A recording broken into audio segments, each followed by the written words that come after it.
Pour rappel, les départements entre le 1 et 19 ont jusqu'au 25 mai pour remplir leur déclaration d'impôt sur le revenu. Et il est bon de le rappeler justement, puisqu'on parle porte-monnaie, voilà une tendance qui monte, encouragée par l'inflation, passer d'une banque traditionnelle à une banque en ligne où près d'un Français sur 10 a son compte principal, d'après le comparateur Panorabank.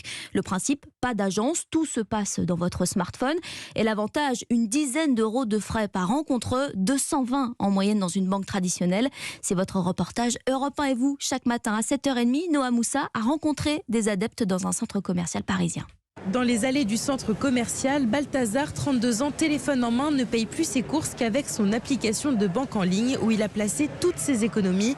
Une décision mûrement réfléchie. J'ai souvenir avec la banque traditionnelle de payer pour ma carte bleue. Tout ce qui était plafond aussi, dès que je l'ai dépassé un tout petit peu, ça revenait presque à payer des centaines d'euros tous les mois. Alors que la banque en ligne, c'est assez négligeable, je le remarque même pas. Pour Raphaël, 23 ans, qui vit entre Londres et Paris, sa banque en ligne a d'autres avantages. Par exemple, là sur l'application, j'ai 17,42 que je veux échanger en euros. Je l'échange directement sur mon compte. Tu payes pas de taux d'échange. Avant, c'était une galère d'échanger l'argent et tu payais un taux énorme dessus. Mais la grande majorité des Français restent fidèles à son agence bancaire. C'est le cas de Tom, consultant en informatique de 25 ans. Non, j'aime bien le contact physique pour appeler un banquier si jamais j'ai un souci. Ça permet de le voir, d'échanger et puis de poser ses questions librement. Aujourd'hui, seulement un Français sur 10 a son compte principal dans un établissement numérique.